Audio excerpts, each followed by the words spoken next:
March 28 நமது அனுதின மன்னா ஊழியங்களின் வாழ்த்துக்களுடன் இன்றைய நற்செய்தி.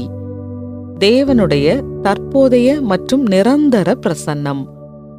இன்றைய வேதாகம பகுதி பிரசங்கி 3ஆம் அதிகாரம் வசனங்கள் 1 முதல் 11 வரை.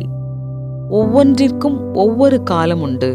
வானத்தின் கீழ் இருக்கிற ஒவ்வொரு காரியத்துக்கும் ஒவ்வொரு சமயம் உண்டு.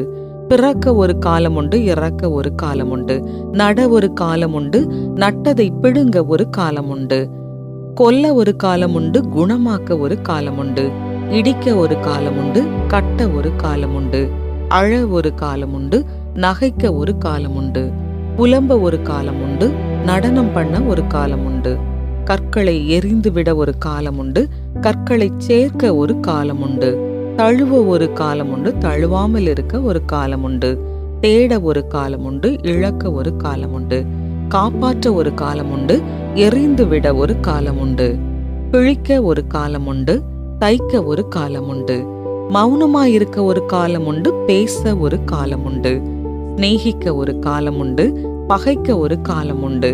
யுத்தம் பண்ண ஒரு காலம் உண்டு, சமாதானம் பண்ண ஒரு காலம் உண்டு. வருத்தப்பட்டு பிரயாசப்படுகிறவனுக்கு அதனால் பலன் என்ன?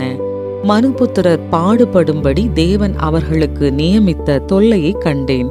அவர் சகலத்தையும் அதினதின் காலத்திலே நேர்த்தியாக செய்திருக்கிறார். உலகத்தையும் அவர்கள் உள்ளத்திலே வைத்திருக்கிறார். ஆதலால் தேவன் ஆதி முதல் அந்தம் மட்டும் செய்து வரும் கிரியையை மனுஷன் கண்டுபிடியான். குறிப்பு வசனம்: தேவன் உலகத்தையும் அவர்கள் உள்ளத்திலே வைத்திருக்கிறார்.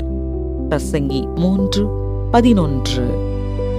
மிர்னாளினி மிகவும் சிரமமான வாழ்க்கையில் உழன்று கொண்டிருந்தாள். அவளுக்கு இருந்த கிறிஸ்தவ நண்பர்கள் தங்கள் வாழ்க்கை போராட்டங்களை எப்படி கையாண்டார்கள் என்பதை அவள் அறிந்திருந்தாள். அவர்கள் மீது அவளுக்கு கொஞ்சம் பொறாமை கூட இருந்தது. ஆனால் மிர்னாளினி அவர்கள் வாழ்ந்தது போல் தன்னாலும் வாழ முடியும் என்று நினைக்கவில்லை. கிறிஸ்துவை பின்பற்றுவதற்கு அதிக ஒழுங்குகளை கடைபிடிக்க வேண்டும் என்று அவள் எண்ணியிருந்தாள்.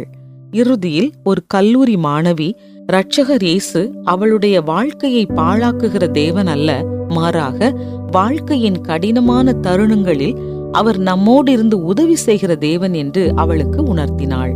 அதை புரிந்து கொண்ட மாத்திரத்தில் மிர்னாளினி இயேசுவை ஏற்றுக்கொள்ளவும் அவளுக்கான அவருடைய தெய்வீக அன்பையும் ருசிக்க தீர்மானித்தாள்.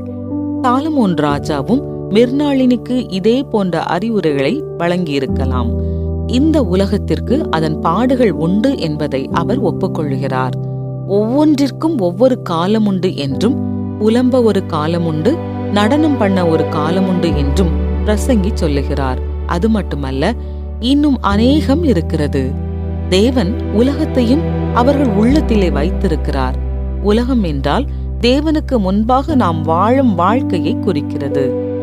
மிர்னாளினி இயேசுவை விசுவாசித்த போது அவர் வாக்களித்த நிறைவான வாழ்க்கையை பெற்றுக்கொண்டாள். இன்னும் அதை காட்டிலும் மேலானவைகளையும் பெற்றாள்.